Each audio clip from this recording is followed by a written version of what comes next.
So, buksan nyo yung inyong GCash. Ayan. Pag na-receive nyo na, punta kayo ng GInvest. Doon po sa GCrypto. Ayan, sundan nyo lang po GCrypto. So, since nandun sa USDT, kumbaga dollar yung pera, ang gagawin lang natin, ipapalit lang po natin yon. Paano ba yon? Ayan, sundan po natin. Hintayin lang natin mag-load. Pag nag-load na siya, pwede na natin siya. Ayan.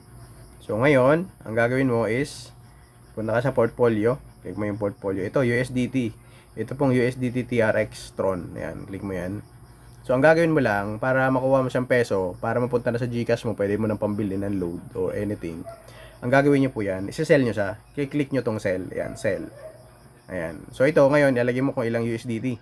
Ang palitan ngayon sa GCash, yan, 57.599. So, pag nilagay mo yan, 5. 5. Ito. Ayan. So, lalabas na po dyan kung magkano yung kapalit. So, ibig sabihin, yung kapalit ng 5 to 87. Okay?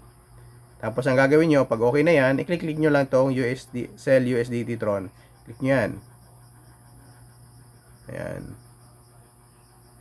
Pag na-click nyo na, ayan. So, ayan, okay na siya. Transaction successful. Back to crypto ka. So, ngayon, back to crypto na. So, ngayon, papansinin mo, pag pinuntahan mo yung USDT mo, katulad nito, ang laman na lang, 0.009, wala na siya dyan. So, ngayon, nandito na siya sa wallet. Okay? So, ang gagawin mo, nasa trading wallet na siya, i-withdraw nyo naman. Withdraw. Okay? Tapos, ngayon, i-withdraw mo, alam ba, 308. Ayan. I-withdraw mo. Wala naman yung bayad. Ayan. Pag withdraw, ayan. Click lang natin, magsasend yan ng notification sa inyong email address. Okay? So, yan. Magsasend siya ng notification. So, one time lang naman yan. Pag every time na nagsasend kayo, mag-aano po yan sa inyong email for verification. Hintayin natin doon sa ating email. So, buksan natin yung email natin.